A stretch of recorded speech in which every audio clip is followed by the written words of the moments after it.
fallecido algún hijo, o cuando éramos niños se nos murió nuestra mamá y nuestro papá y quedamos huérfanos. Son situaciones difíciles, situaciones críticas en que el hombre y los hijos de Dios se pueden ver envueltos también. Pero mi querido hermano, yo quiero decirle que siempre hay esperanza para los que creen en el Señor. Siempre el Señor estará, como dice la palabra, aunque mi madre y mi padre me dejara, con todo.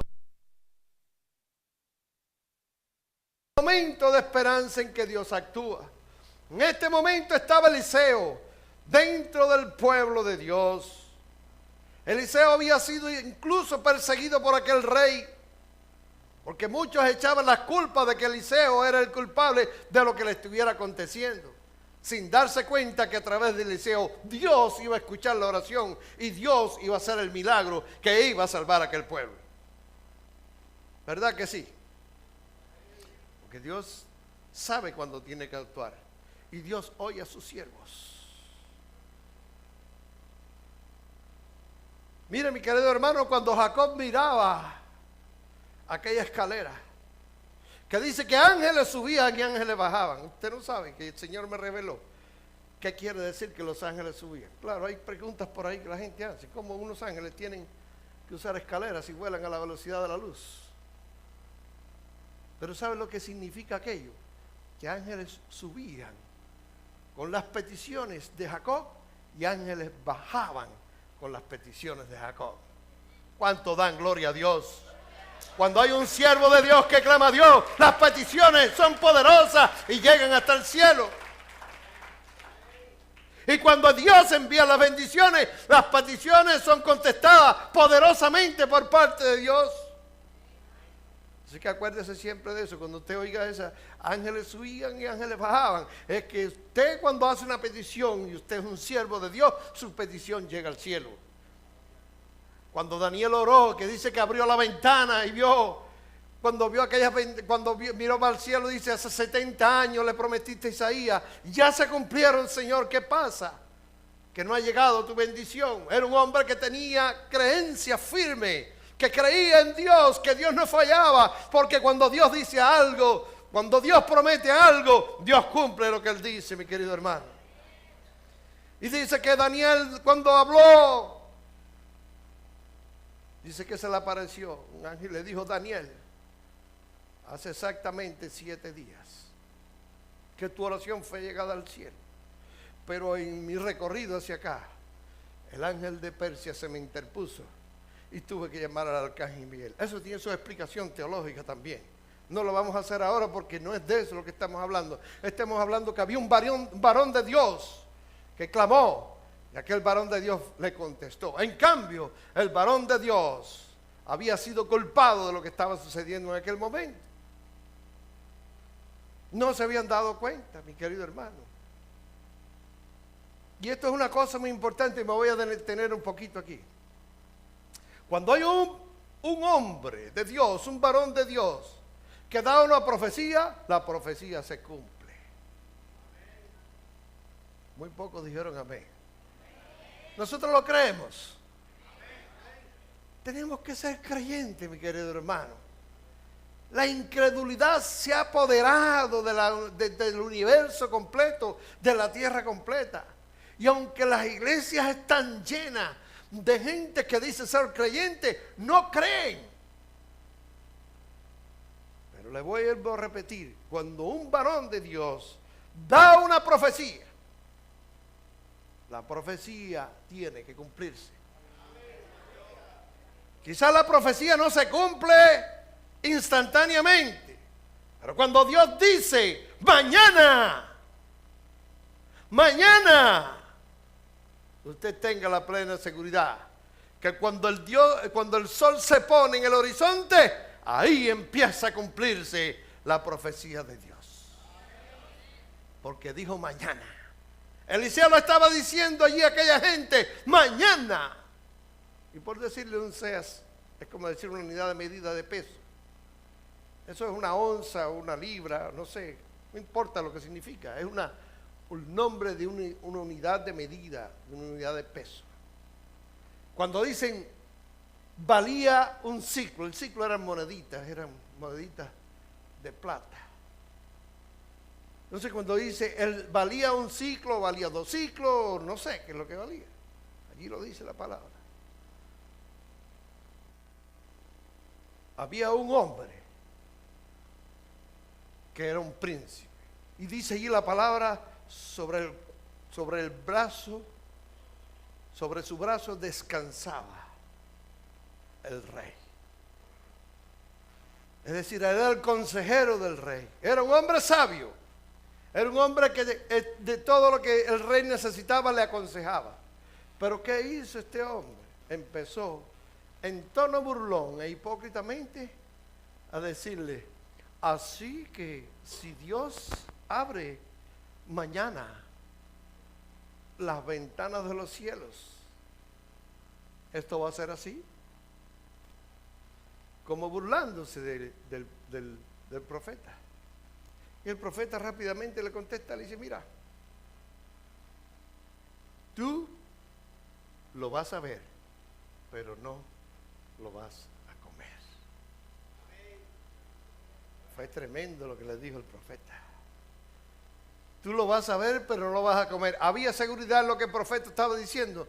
Completamente, mi querido hermano. Él estaba seguro de lo que le estaba diciendo. Ahí no había ni un por si acaso, ni que yo creo, ni nada. Mire, hermano, cuando a alguien le diga a usted una profecía, usted escúchela. Primero, confróntela con la palabra. Segundo, espere si usted cree que es de Dios. Y si esa profecía no se cumple, el profeta es falso. Pero si la profecía se cumple, el profeta es de Dios, es varón de Dios. No creemos muchas veces lo que nos dicen. La palabra de Dios muchas veces a nosotros mismos nos habla y eso también es profecía. Cuando usted viene aquí a la iglesia y Dios te ha hablado de tu corazón, eso es profecía para ti. Ahora, ¿tú la crees? Si la crees, se va a cumplir. Si no la crees, no se cumple en nosotros. Allí faltaba la credibilidad. Allí se estaban creyendo en otras cosas. Allí estaban buscando otras cosas, otros dioses. Hoy en la actualidad la gente está en la iglesia y están pensando, están buscando otras cosas, incluso dentro de las iglesias. Le están dando prioridad a otras cosas, mi querido hermano. Y el Señor quiere gente que den el todo, toda su credibilidad sea para Él. Que lo que Dios les diga sean obedientes a hacerlo. Que lo que Dios les prohíba hacer sean obedientes a hacerlo también. Pero a veces pensamos de que son caprichos de los hombres y que no es de Dios. Si es de Dios, está en la palabra. Y si está en la palabra, yo lo tengo que obedecer. ¿Cuántos dan gloria a Dios? Yo lo tengo que escuchar, yo tengo que saber que eso se va a realizar en mi vida. Qué difícil es que eso pase a veces en nuestra vida. Le damos más importancia a todo lo que hay por fuera de la iglesia que lo que Dios te ha dicho y lo que Dios quiere que tú hagas en la iglesia. ¿Cómo tú vas a cambiar una actividad que Dios te ha dado para que tú hagas en la iglesia por un trabajo, por un programa? Si hay un día que está puesto para el Señor, usted no puede cambiar ese día, mi hermano, porque Dios te ha dicho que vengas a su casa. ¿A qué? A servirle a Él. Tú no vienes a la iglesia a que sea servido, vienes a servirle a Dios, a adorarle, a glorificarle. Porque así como empiezan los desvíos, así como empiezan las idolatrías. Ah, no, eso es más importante. ¿Cuál es más importante? ¿Una fiesta familiar es más importante que el servicio que tú debas dar a Dios en la iglesia? Usted solamente pellizque y analice y dice, oye, ¿qué estoy pensando yo? ¿Qué estoy mirando yo? ¿Cuál es la más importancia? Y a lo mejor voy a una fiesta impía en vez de venir a la iglesia. Dios se enoja con eso. Dios se entristece con eso. Usted no le va a hacer daño al pastor, ni le va a hacer daño aquí a ningún miembro, ni el diácono, ni a nadie. Usted está enojando al Señor. Porque usted viene a servirle a Dios. Tenemos que tener el espíritu de servicio. Dios me escogió para esto, pues yo lo voy a cumplir. Mucho, mucho temor necesitamos para poder creer, porque verdaderamente a veces no creemos en lo que Dios nos dice, hermano. No pensamos que en un momento dado Dios puede decir, eso es lo que tú quieres, eso es lo que tú quieres. Siga tú por tu camino. Yo te llevo por el camino del bien, te guardo como la niña de mis ojos, te escondo en el hueco de la mano, te lleno de salud, te lleno de provisiones, te doy un buen trabajo, pero ahora me estás abandonando por el trabajo. Ahora me estás abandonando por el dinero. Ahora me estás abandonando por tu diversión. Ahora me estás abandonando porque te has hecho otros ídolos en tu mente, en tu casa, en tu corazón. Porque los ídolos no solamente son los muñequitos que se cuelgan en la pared, ni que se ponen en una repisa. Los ídolos a veces los hacemos nosotros mismos en nuestros corazones y en nuestras mentes. Y como lo hemos repetido muchísimas veces, no son solamente ídolos los muñecos, son ídolos también personas, esposos, hijos e hijas, trabajos. Idolatramos el trabajo, idolatramos el dinero, idolatramos a los compañeros, idolatramos las fiestas mundanas, idolatramos hasta las novelas, los juegos de fútbol, lo idolatramos todo. Y cuando tenemos que venir a buscar de Dios, cuando nos estamos dando cuenta de que hemos abandonado a Dios, quizás tenemos que pasar un poquito de sufrimiento para volver a tener la comunión con nuestro Señor. El pueblo de Israel ha sido muy dado a esto. Y no diga, no, yo no lo hago. Los judíos sabían que allí no entrarían los asirios porque estaban bien fortificados, pero sabían que los que salieran podían considerarse muertos. Tanto fue así que al pasar los meses el abastecimiento y la comida empezaron a desaparecer. Y cuenta la palabra de Dios que los israelitas llegaron a comer carne humana, ya se los dije, y desechos de paloma, carne de burro, perdieron la cabeza de un burro, búsquenlo allí en el capítulo 6, ahí lo dice. ¿Cuánto vale? ¿Qué carne puede tener la cabeza de un burro, ni qué caldo puede dar la cabeza de un burro? Comerse la cabeza de un burro es emburrarse, porque es un animal bien torpe, ¿verdad? Poco a poco el pueblo había sucumbido en la desgracia y ahora no quedaba nada, absolutamente nada. Mis queridos hermanos, ¿qué podemos pasar por nuestras situaciones, como lo dijimos, escasez, situaciones donde ya la vida pareciera que termina? Tiempos que ya no hay salud, tiempos que no hay compañía, ya no hay familia, ya no hay nada con qué sustentarnos y no hay fuerzas para seguir andando. Pero mientras que una pequeñísima porción de fe, mientras nos quede una pequeñísima porción de fe y mientras que nos quede una pequeña confianza y nos acordemos que Dios siempre nos socorrerá en el momento preciso, que podemos decir, aunque mi madre y mi padre me abandonaran, con todo Él me recogerá. Allí envía Jehová bendición y vida eterna. ¿Qué sucedía entonces con el pueblo que es la niña de los ojos de Jehová?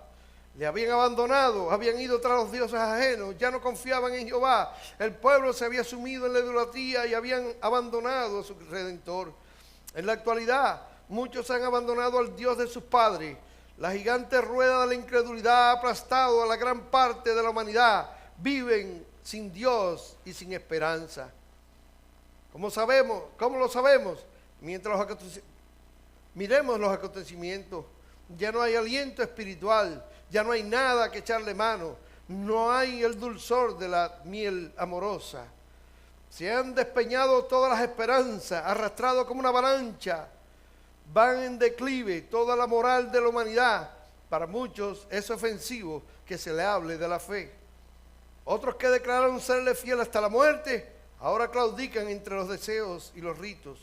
Los hombres caminan como ánimas carentes de dirección. La oscuridad se ha tornado sobre la tierra y la luz para ellos ya casi no puede traspasar a la oscuridad. Para la mayoría de los habitantes hay una gran ola de hipocresía que ha inundado los templos. Hacen como si estuvieran adorando, hablan como si estuvieran basados en un fundamento, pero son nubes sin aguas, como dice Judas, el capítulo número 1, el verso 12. Estos son manchas en vuestros agapes, que comiendo impúdicamente con vosotros se apacientan a sí mismos, nubes sin aguas llevadas de aquí para allá por los vientos, árboles otoñales sin fruto, 2 veces muertos y desarraigados. Dice el verso número 13, fieras ondas del mar que espuman su propia vergüenza, estrellas errantes para las cuales está reservada eternamente la oscuridad de las tinieblas. Pero en el pasaje que hemos leído nos damos cuenta que no había ninguna esperanza. La pasión era morir, la opción era morir de hambre o abrir la puerta a los asirios, que de todos modos pasarían a cuchillo a todos los vivientes dentro de la ciudad.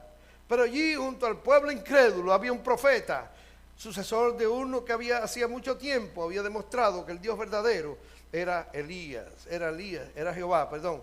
Elías era ese hombre. Estaba allí Eliseo, el baluarte y remanente de Dios viviente, el vocero que vino a traer la noticia de que todo no estaba perdido.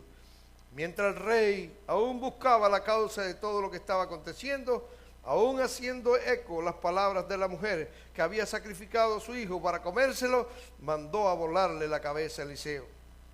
¿Qué dijo el profeta? Declaró que Jehová haría milagros. En cambio, el príncipe, que era el consejero del rey, trató burlona y hipócritamente a Eliseo, diciendo que si mañana Jehová hiciera ventanas en los cielos, caería la comida sobre ellos. ¿Qué insinuó el príncipe? Que ni la más remota oportunidad habría esa posibilidad de que eso sucediera. Aquel príncipe dijo, ¿de dónde va a salir harina? ¿De dónde va a salir comida aquí? Y dijo, bueno, si Dios abriera, ¿y se creería el príncipe de que Dios no abre la ventana de los cielos? ¿Y se creería ese príncipe que Dios no hizo llover pan del cielo para que el pueblo de Israel se mantuviera durante 40 años en el desierto comiendo el maná? ¿No sabría el príncipe de que Dios abrió el mar rojo para que un pueblo entero pasara seco y sin ningún tipo de peligro? ¿No sabría tampoco este príncipe de que Dios proveyó de una piedra agua para que el pueblo no muriera de sed? Hermanos, Dios todo lo puede. Para Dios no hay nada imposible. Cuando Dios dice algo, cuando Dios promete algo, Dios cumple lo que Él promete. Qué interesante ver lo que sucedió después. Dice que después vinieron unos hombres leprosos que estaban en la puerta de la ciudad. Usted sabe que el hombre leproso era una persona rechazada, era una persona que nadie lo quería a sus alrededores porque la lepra es contagiosa. Y ellos tenían incluso un lugar en los pueblos para ir. Incluso cuando el leproso andaba en la calle tenía que tener un manto, un capote con una campana. Clink, clink, clink, clink, clink, clink, clink, caminando por la calle. ¿Sabe para qué? Para decirle a todo el mundo que él tenía una enfermedad, para que nadie se la arrimara, para que nadie se pegara a él. En otras palabras, mi querido hermano, Dios usó lo más vil, lo más menospreciado. Él escogió eso para deshacer lo que no es en que es. Allí lo dicen en 1 Corintios 1:28. Y lo vil de este mundo y lo menospreciado escogió Dios, y lo que no es para hacer o para deshacer lo que es. Fíjense, tanta gente que había en ese lugar. Dios escogió a aquellos 4 leprosos. Y aquellos 4 leprosos dijeron, ¿qué nos queda a nosotros? Allá adentro no podemos entrar. No lo quieren. Todo el mundo está colérico, todo el mundo está histérico porque tienen el problema del hambre. Nosotros tenemos un hambre también terrible. Si entramos nos van a sacar de adentro. Si nos quedamos aquí nos vamos a morir aquí de hambre. Y si vamos para los asirios, a lo mejor cuando lleguemos allá con los sirios, no es asirios, sirios, cuando lleguemos allá a lo mejor nos perdonan la vida. Vamos a ir a ver. Y salieron camino donde estaba el cerco, donde estaban ellos sitiados. Cuando llegaron, dice que llegaron a la primera tienda, no había nadie. Y encontraron comida, encontraron oro, encontraron ropa y abrieron huecos y la escondieron. Fueron a la otra tienda y lo mismo. Y dijo, ¿qué pasó aquí? Aquí no hay nadie. Ellos esperando que lo iban a traspasar con una espada, que lo iban a matar. No había nadie. Recorrieron la ciudad y no había absolutamente nadie. Y dijeron, vamos a avisarle a esta gente que están muriéndose de hambre y aquí no hay nadie. Alguien abandonó. ¿Qué había pasado? Dice la palabra de Dios que Dios provocó un estruendo gigante en los alrededores y que los sirios pensaron que el ejército de Egipto y los eteos se habían unido para venir a liberar al pueblo de Israel. Y salieron huyendo. Se fueron, lo dejaron todo. Dice que cuando salieron los israelitas veían en el camino la ropa, los despojos de la gente que tiraban para salir corriendo, porque mientras más corrían, más ruido oían y más les parecía que estaban ya liquidados, que estaban muertos. Y así se cumplió la palabra de Dios que dijo, mañana en este lugar se venderá la media libra de harina o la libra que usted le quiera poner. Si usted no quiere decir ese nombre, porque eso ni se sabe cómo se pronuncia. El set de harina, un ciclo, y la flor también de cebada, también tenía un precio. Es como decir nosotros que usted va a comprar hoy a la tienda una libra de carne de res y le cuesta 5 centavos la libra. O usted va a comprar un galón de gasolina y le cobran 25 centavos. Ayer estaba a $3 y algo, a $2.50. Y mañana usted va y se encuentra 5 centavos el galón de gasolina. Es algo que usted diría, ¿será posible eso? ¿Qué le parecería? Si alguien le dice hoy, un profeta de Dios le dice, mañana cuando vayas a la gasolinera, la gasolina va a estar a 5 centavos. Y no lo han anunciado en las noticias, ni nadie se imaginaba que eso iba a ser así. La libra de carne, oiga, yo me imagino que habrá gente que se ha de llenar de carne, se va a la dieta. Si venden la libra de carne a 5 centavos. Parecería imposible. Nosotros somos humanos, nos parece imposible, pero el Señor nos está diciendo hoy que tenemos que tener fe, mi hermano. Tenemos que creer lo que Dios nos dice. Porque si no creemos lo que Dios nos dice, nada más podremos ver esos milagros. Y esos milagros para Dios no es nada. ¿Creeremos nosotros que vamos a ponernos como los discípulos? Casi seguro. Dele de comer. Dígale que se recuesten y dele de comer. Señor, si aquí lo que hay son 5 panes y dos peces. ¿Cómo le vamos a dar a 4,000 personas con 5 panes y 2 peces? No hay panaderías por aquí. ¿Qué cantidad de dinero necesitaríamos para ir a comprar el pan y para ir a comprar los peces? Tendrían que tener muchos burros y carretones para traer todo lo que necesita para comer esa gente. Y el Señor les dijo, mándelos a que se recuesten y denle de comer. ¿Qué bastó? Que empezaran aquellos discípulos a partir el pan y a darle un trozo de pez. Y así fueron multiplicándose en la cesta, y dice que todo el mundo comió hasta saciarse y todavía sobraron 12 cestas. Ese es el milagro de Dios. Porque cuando Dios dice algo, Dios cumple lo que Él dice. Amén. Amén, hermano. Gloria a Dios. Y no se vaya a creer que porque usted es cristiano, usted no va a dudar. Usted sí duda, nosotros sí dudamos. Pero hoy Dios te dice, espera un milagro. Espera el milagro que para ti es imposible, porque para Dios no es imposible.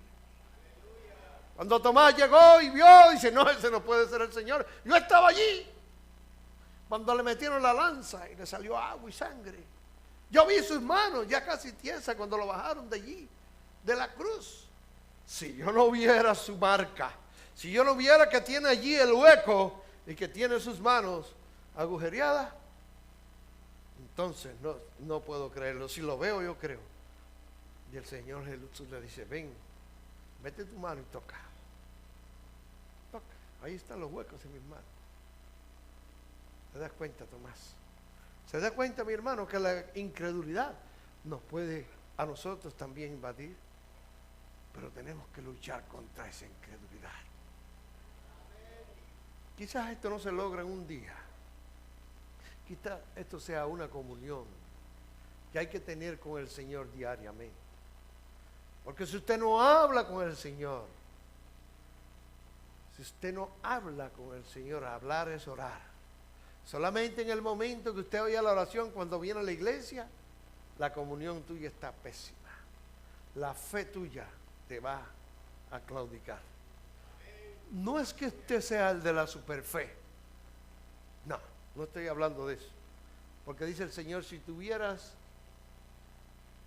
fe como un granito de mostaza, que es la punta de un alfiler. Si tuvieras fe como eso, como un granito de mostaza, tú le dirías al monte, muévete y echas el mar, y el monte se movería. El Señor quiere que nosotros tengamos fe. El Señor quiere que hoy nosotros aprendamos que para que se den milagros hay que creerlos. Y que cuando Dios promete un milagro, Dios lo va a cumplir. Amén.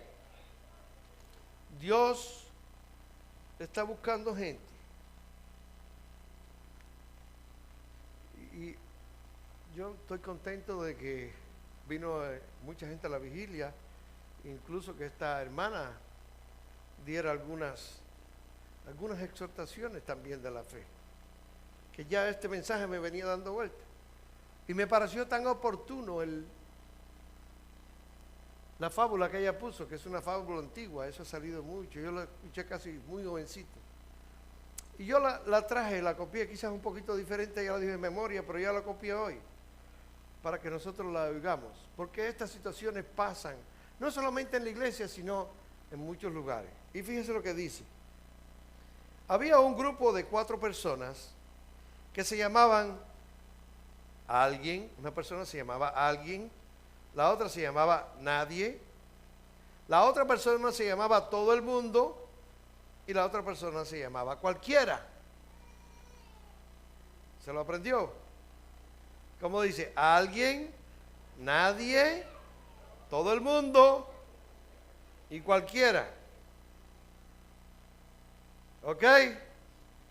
Ahora usted, yo lo voy a decir diferente a lo que ella dijo. Usted se va a poner un nombre hoy y usted va a ser una de estas 4 personas.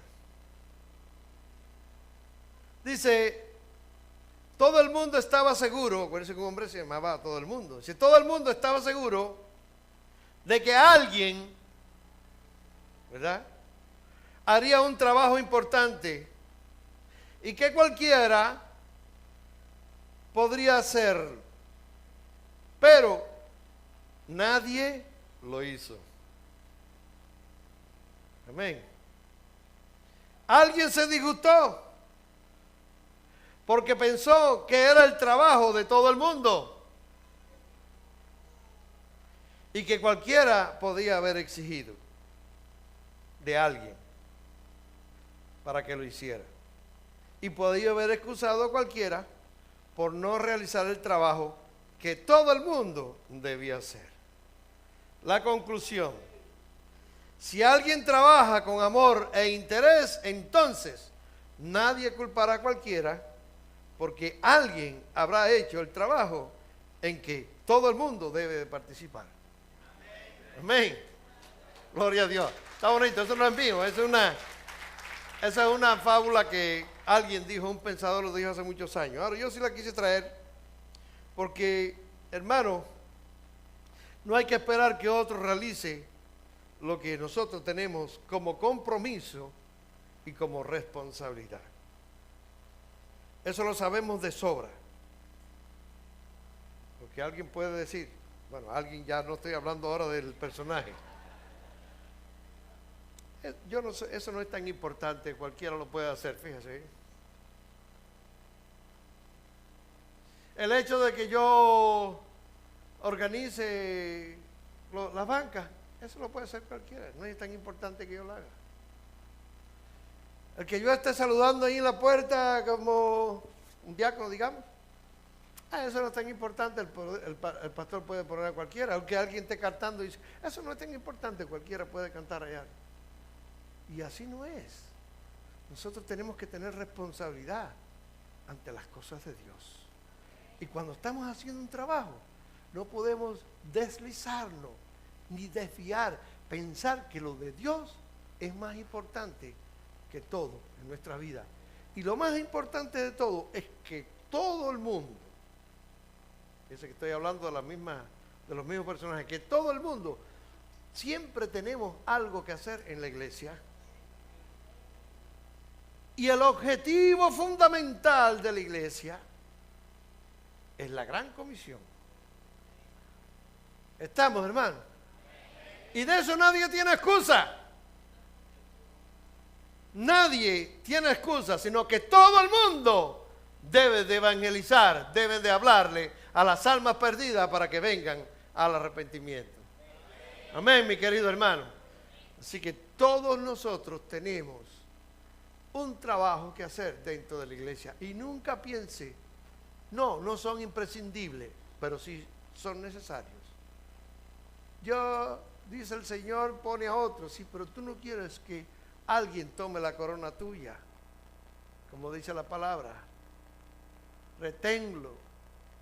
No permitas que nadie tome lo que te pertenece a ti, porque el día de mañana tenemos que dar cuenta. El brazo del Señor no se ha cortado, mis queridos hermanos. El hecho de que todavía no se han cumplido algunas promesas y aunque no hayan sucedido ninguna cosa parecida, eso no es excusa para nuestra incredulidad respecto a la palabra divina. No que ha prometido, dice, he aquí, yo hago cosas nuevas. Lo dice la palabra en Isaías 43:19. He aquí, yo hago cosas nuevas, pronto saldrá a luz. No las conoceréis. Otra vez abriré camino en el desierto y ríos en el sequedal. En Jeremías 33:3 dice, clama a mí y yo te responderé y te enseñaré cosas grandes y ocultas que tú no conoces. Así usted no sabe lo que Dios va a hacer. Usted debe siempre estar buscando de Dios, debemos estar siempre creyendo lo que Dios nos habla, debemos estar siempre estudiando la palabra, debemos estar siempre en comunión con nuestro Señor. ¿Usted sabe por qué, mi querido hermano? Porque no es nuevo todo lo que el Señor revela por primera vez. Moisés pudo haber dudado, como le dije, de la promesa de Dios en que las plagas de Egipto, golpearían Egipto, pues esas plagas no se conocían en ese lugar. También pudo haber dudado de atravesar el Mar Rojo. Él pudo haber hecho muchas cosas diferentes a las que Dios le había prometido, pero él en todas las creyó. Cuando Dios le dijo, vete a Egipto, fue a Egipto. Cuando le dijo, mira lo que tienes en la mano, atraviesa el mar, él salió adelante. Cuando no tenían que comer, habló con Dios, Dios mandó las codornices. Cuando no tenían que comer, también mandó al pan del cielo.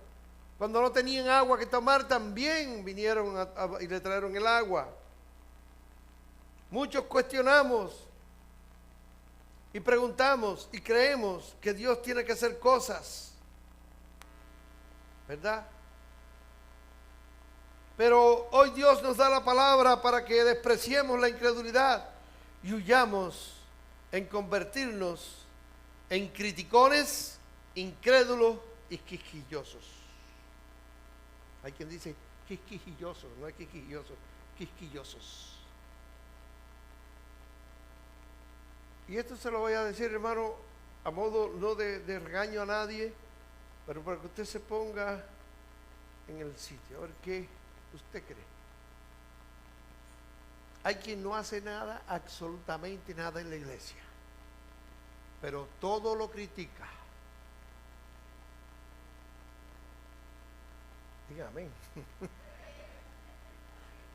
No porque usted diga amén va a ser usted. Pero los criticones, como aquel príncipe, existen. Y el criticón, el quisquilloso, Dios tiene su lugar para él. Porque mira lo que le dijo al príncipe, que era un hombre sabio, porque dice que se apoyaba al rey sobre el brazo de él. Quiere decir esto que ese príncipe era inteligente, era el consejero del rey. Y ese príncipe vino, sabiendo mucho, decirle, varón de Dios. Así que con que eso tenemos, si mañana Dios abre, entonces así es, nada más, así es, así es. ¿Cuántas cosas no tendrían que suceder para que llegara harina aquí a este lugar? Eso es criticar lo que Dios va a hacer. Amén, mi querido hermano. Los inconformes paran en criticones.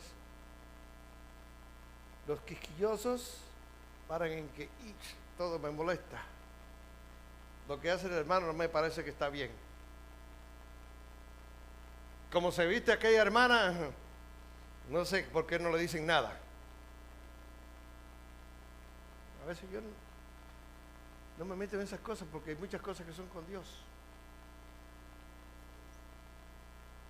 Ya si yo veo que está ofendiendo a alguien, está incomodando a la congregación, yo le puedo dar una sugerencia. Pero yo no soy un mandamás, ni un capataz, ni un tirano. Y si alguien aquí en este lugar yo alguna vez le he hablado en mala forma, de la forma de vestirse o de conducirse, por favor, desmiéntame.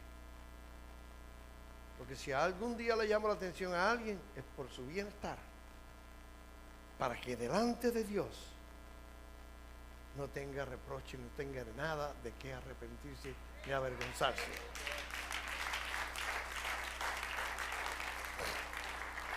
Y a veces con nuestra actitud, nosotros echamos afuera a los que el Señor ha mandado.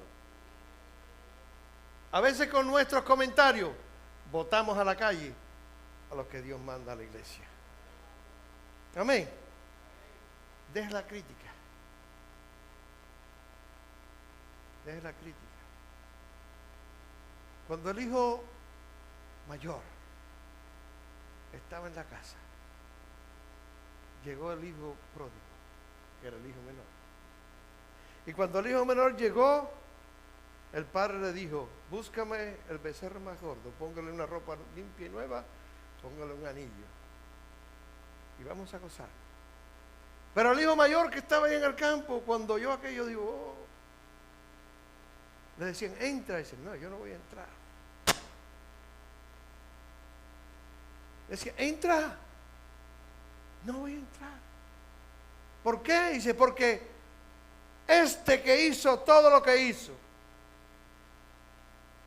este que gastó el dinero, yo que siempre he estado cuidando el dinero a mi padre, y él le gastó el dinero, se fue a las juergas, y ahora él viene y le matan el becerro gordo, y yo que he estado aquí siempre ahorrando y trabajando, pareciera que estaba hablando algo justo, pareciera que estaba haciendo una cosa correcta.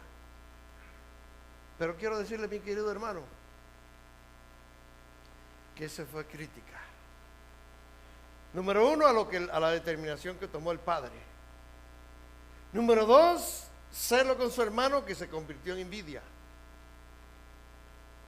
Y número tres, que no quiso reconocer que su hermano llegó bien humillado y bien arrepentido de lo que había hecho, y que el padre lo estaba mirando de otra forma, porque este que se había perdido, por lo menos vino vivo, regresó, está aquí con nosotros, hay que regocijarse. Amén, mi querido hermano. No sé en qué posición usted se va a poner en esta noche, si en la posición del criticón o en la posición del creyente. No critique, hermano, lo que Dios hace es bueno. Póngase en pie.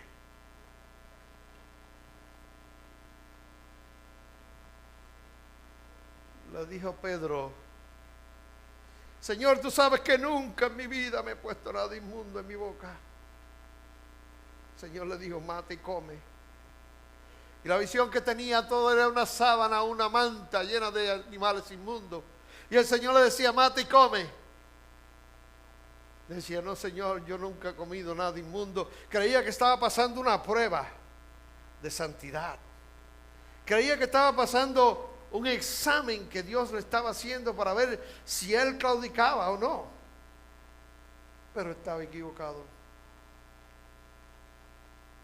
Porque Dios le contesta inmediatamente y le dice: a lo que yo he purificado,